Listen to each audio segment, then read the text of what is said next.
Available in natural, basalt or grey, Bostik's all-weather wide jointing compound is specially formulated to provide an attractive, hard-wearing and easy-to-use alternative to traditional cement mortar. It's quick and easy to apply with water and a squeegee, making it the perfect product for patio pointing, no matter what the great British weather has in store. The product can be used on a range of domestic paving types, such as natural stone, slate, clay, concrete, terracotta and granite slabs.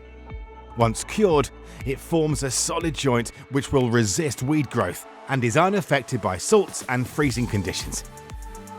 No mixing or special tools are required to apply the all-weather wide jointing compound. All you need is a squeegee or soft brush, a pointing tool, a hose with a spray nozzle, a stiff broom for cleaning.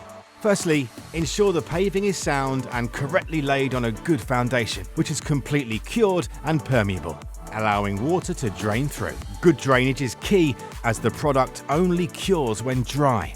Joints must maintain a minimum width of 5mm to 30mm and a minimum depth of 25mm and cannot be tapered or V-shaped.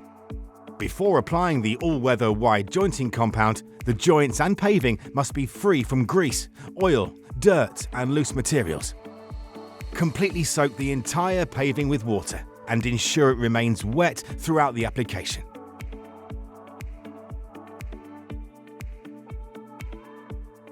Cut open the sealed bag and sprinkle enough product over the wet paving to cover an area of 2 meters to 3 meters squared. Using a squeegee or soft brush and hose, work the compound into the joints. Repeat this process until all joints are completely and evenly filled. Don't leave the compound sitting in piles for more than 30 minutes as it will begin to cure. When all joints are evenly filled, fully compact the compound using a pointing tool. Where necessary, add more of the compound and compact, ensuring the joint is completely full. Using a gentle spray pattern on the hose, rinse the paving surface thoroughly to remove any final grains of compound, taking care not to disturb the compound in the joints. Any unused material can be stored in the bucket for up to 12 months, as long as it's completely covered with water. Now leave the compound to cure. This can take between 10 and 36 hours, depending on the weather conditions.